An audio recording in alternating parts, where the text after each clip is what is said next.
每天凌晨4点，张学胜就会准时出现在自己的加工厂门口，等待约好的伙计送货过来。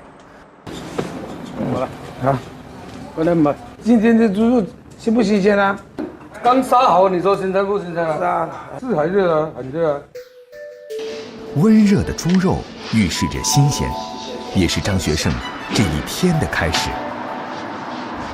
这个猪肉刚刚逮下来的，它有一定的温度。现在把它呢分锅切好了，到时候那个姜才起焦。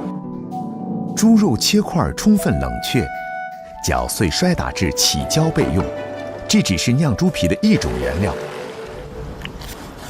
而另一种原料猪皮处理起来却非常繁琐，哪怕是张学胜这种老师傅都不能有丝毫马虎。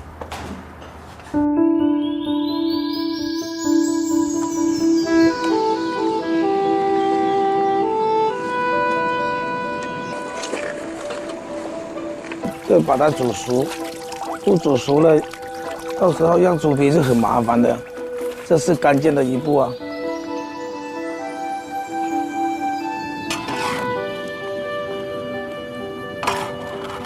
不停的翻，它煮的那个就均匀哦。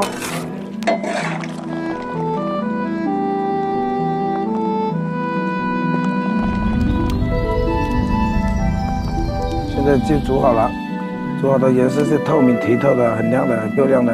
现在就过冷河。热的食材趁热迅速置入冷水，以获得脆爽的口感，称为过冷河。煮熟的猪皮过完冷河，张学胜开始剔除猪皮上附带的肉与油。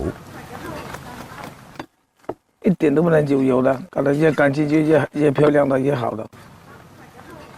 张学胜做酿猪皮之前做过很多行业，批发水果、搬运工、包工头、开摩托车拉客。1996年回老家做酿猪皮，开汤粉店。经过30年的努力，如今全国有近100家汤粉店，每年要用掉20多万斤他做的酿猪皮。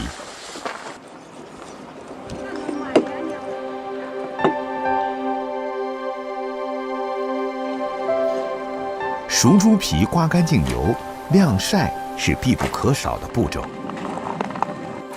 这个猪皮一定要晒得干，要晒5天到6天时间。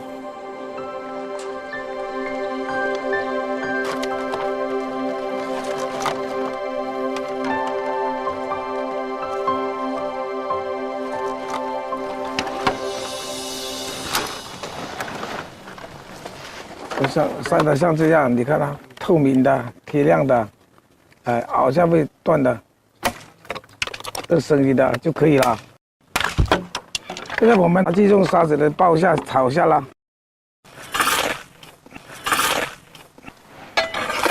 炒到它大冒烟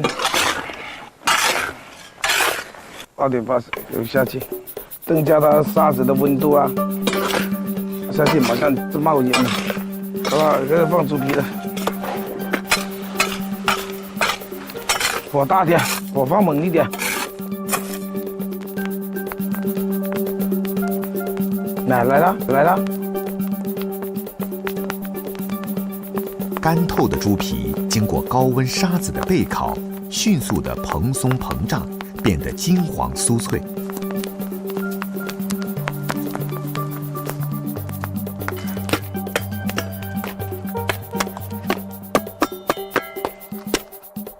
待得金子般的猪皮凉透，张学胜置其入水，开始清洗。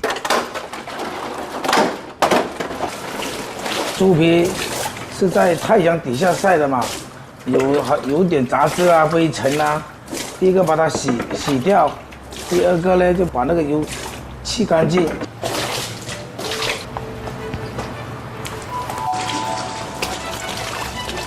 现在猪皮去了油腌一下就很白了，很干净了。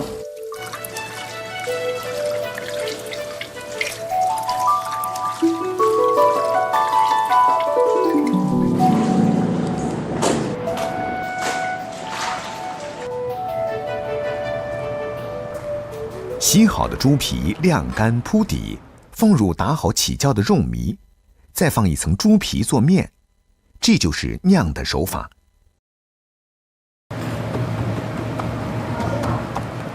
要蒸20分钟就可以了。蒸熟的酿猪皮，2层金色夹着肉糜，似金子镶在肉的表面，金香肉恰如其名。锅里入黄油，放入切小片的金香肉，煎至焦香扑鼻，3两知己下酒佐茶，其乐无穷。金香肉切薄片，黄豆芽与姜同炒，去除腥味儿。软身后加入水，煲20分钟至豆瓣出味儿，加入金香肉，煮至发胀。植物蛋白与胶原蛋白共冶一包，凸显客家人关于食的智慧。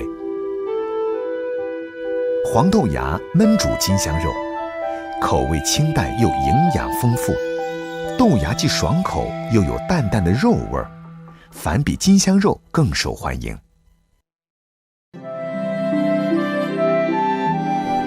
利用常人舍弃的猪皮制作而成的金香肉，蒸煮煎炸样样适宜，既丰富了餐桌，也把客家人对美食的不懈追求表现得淋漓尽致。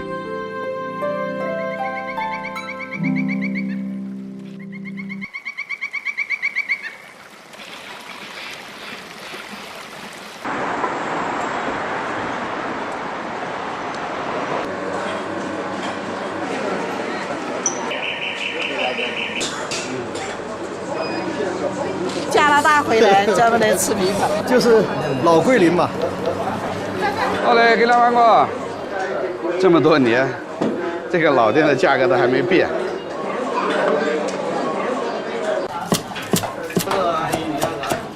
好，生意好啊！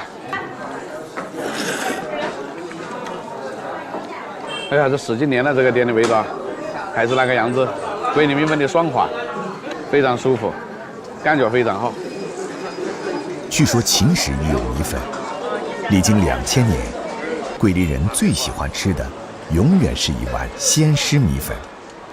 但是鲜湿米粉含水量大，易变质，难以保存，所以当地有卤香不出20里的说法。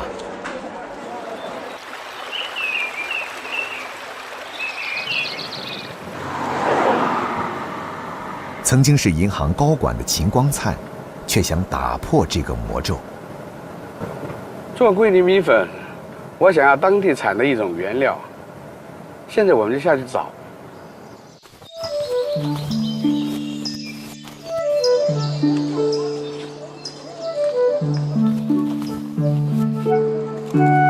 今年谷子好饱满，这是做米粉的好料子。师傅，像你这是1亩地，打着好多谷子啊，真的。品种好的可以打1000多，蛮好，今年的谷子你看。今年算丰收在望了。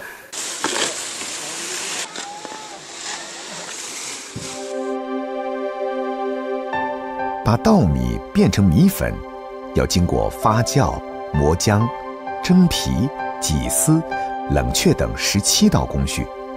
秦光灿采用的就是这种传统的方法。做米粉的第一步，我们叫浸米，让大米充分的发酵。发酵的时间呢，最起码要24小时以上。有股淡淡的酸香味，我们就可以做米粉了。秦光灿1996年落户广州，在走访了许多的米粉店之后，发现市场上难觅鲜湿米粉的踪影，于是他有了一个让广州也有鲜湿米粉的念头。发酵好的大米必须现场磨浆，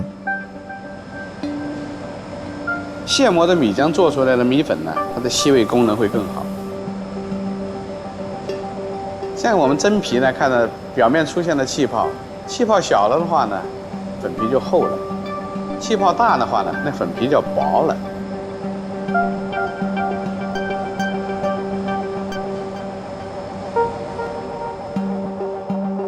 新鲜的米粉洁白晶莹，散发出淡淡的米香。桂林米粉地道的吃法莫过于老四样，其中锅烧卤菜粉是最常见的。而锅烧从选材开始就很讲究，稍有不慎就会前功尽弃。锅烧的原料主要是来自猪的那个下巴肉。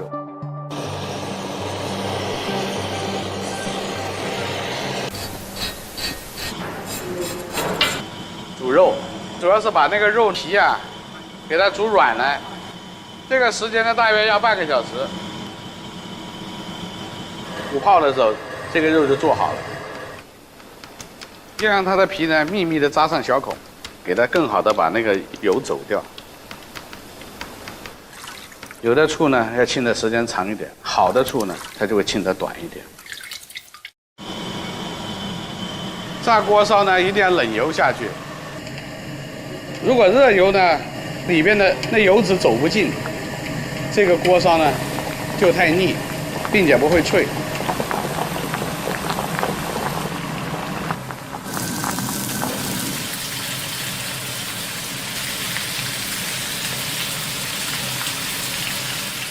炸好的锅烧金黄酥脆，肥而不腻。一碗传统的桂林鲁菜米粉有3要素：米粉是根本，卤水是魂魄，鲁菜则有锦上添花的效果。近20种配料，新鲜的牛肉、牛肚等慢火熬煮近8个小时，终得黑棕透亮的卤汁。米粉入锅开水汆烫30秒，配上鲁菜，淋上卤汁，桂林鲁菜粉新鲜出炉，未吃已是香味四溢。米粉的爽滑，锅烧的香脆，鲁菜的香糯，卤汁的咸鲜，齐聚于一碗米粉。桂林米粉老4样里面，最精致的吃法是腊马肉米粉。新鲜的马肉，撒盐拌匀腌制1天，上架阴凉通风处风干，煮熟备用。马骨熬汤，肉烂汤浓时，米粉入汤汆烫半分钟，小盏盛放，腊马肉切片，配上香酥的炸黄豆，最后浇上马骨浓汤，色香味俱全的马肉米粉令人馋涎欲滴。吃马肉米粉须得先找到粉头，一吸到底，吸溜有声。腊马肉入口细细咀嚼，越嚼越香。最后喝碗浓浓的马骨汤，才算功德圆满。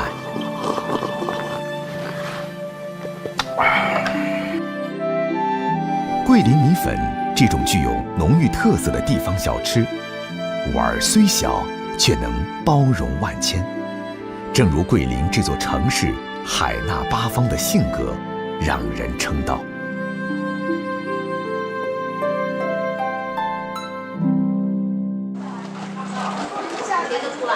在曾经以东江菜闻名的惠州，有一种小吃经数百年磨砺，仍然在街头及餐桌上流转。阿嬷酱做法简单，却是惠州人世世代代的记忆。李正旭是惠州市职业技术学院的一名老师，他对东江菜的各种小吃情有独钟。也拜访了很多老师傅，很多东江的传统小吃啊，包括像阿玛教，大家想不想学啊？阿玛教是需要练习，那个拉开来，不要是让它一团一团的啊。OK， 拿起来试一下这个味道。李正旭曾经在酒店当过厨师，转行当老师只是最近几年的事。曾经辉煌的东江菜系，如今已经没落，甚至失传。在授课之余，李正旭到处走访及收集资料，希望能把原来比较著名的一些小吃得以还原。我觉得老祖宗留下来的智慧不能就这样丢失了，所以我就想方设法去找咯。民俗专家林慧文成为李正旭的第一个老师。阿玛教，能够在惠州流传几百年，它有什么一些原因吗？阿玛教使用的材料，那都是老百姓日常生活中非常广泛使用的，所以老百姓对这样的小吃非常有记忆，非常有一种吸引力。除了民俗专家，李正旭还专程跟一些老师傅学习传统小吃阿嬷教的制作过程。把这个萝卜炒起，就这样个就可以。就这样子。把这个盐啦、糖放了就这个水就全部的就出来了，然后就这个5升温。要腌多长时间？这个？不要，大概是20分钟。先把这个东西放在那个油里6分钟就可以了。2分钟就可以了，2分钟就可以了。这样子的作用是什么？它就不会粘住吗？对。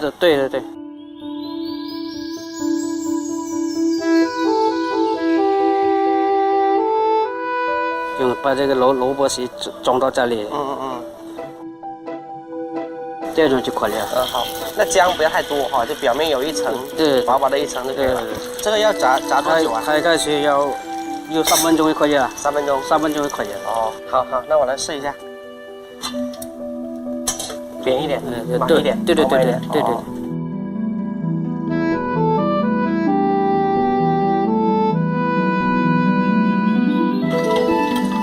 真的可以了哈，可以，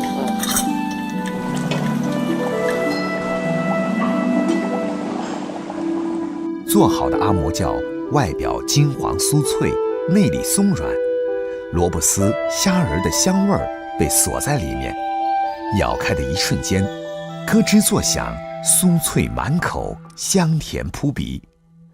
儿时的记忆也随着那一口在脑海里流淌。阿嬷教做法简单易学，李正旭还会做另一道东江菜系著名的小吃鸡油汤圆。鸡油汤圆的做法几近失传，要做好汤圆，必须得有好的鸡油。山林幽静，正是养鸡好去处。李正旭做鸡油汤圆，选用的正是这里出产的阉鸡。鸡油取出之后，必须先煮熟，再用白糖腌制。这个鸡油是拿来做馅料的，所以要用的白糖的量要比较偏大，大概腌制1个星期左右，把它腌制到它透明为止。腌透以后，吃起来就不会那么的油腻了。腌制了1周的鸡油，白糖与脂肪互相作用，鸡油的边缘变得透明，这时就可以用来做馅料包汤圆了。用鸡油包汤圆这种吃法，在惠州已有几百年的历史，现在处于失传的边缘。李正旭也是在走访的过程中跟老师傅学到的手艺。我希望呢，能够有更多的人，也学会来做这样的一道经典的小吃，希望有更多的人都能够品味到这样的一款东江的经典的传统小吃。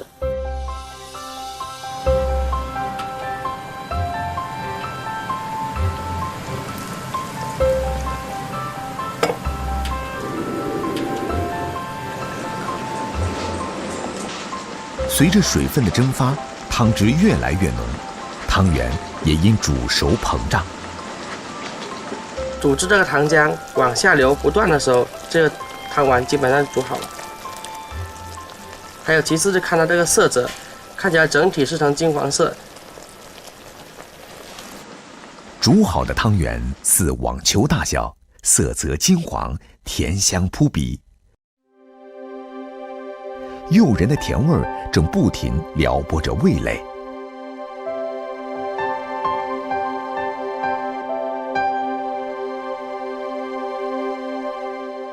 今天，李正旭邀约来几位专家，要给他们尝试一下自己学习做的鸡油汤圆是否成功。东江传统的鸡油汤丸，请各位专家品鉴一下。这是惠州以前的老味道。我小时候吃过，好像虽然说是汤丸这么简单啊，但是已经失传好久。甜甜的，一点都不腻。好奇怪的。唯一的不足，我就觉得是制作工艺啊，它流程比较长一点，人工多，那么它的成本高，那它卖的价钱也就应该高，但是市场不一定接受。试验成功，这让李正旭感到满心的欢喜。虽然普及这款小吃的道路还很漫长，但失传的手艺总算是重回人间了。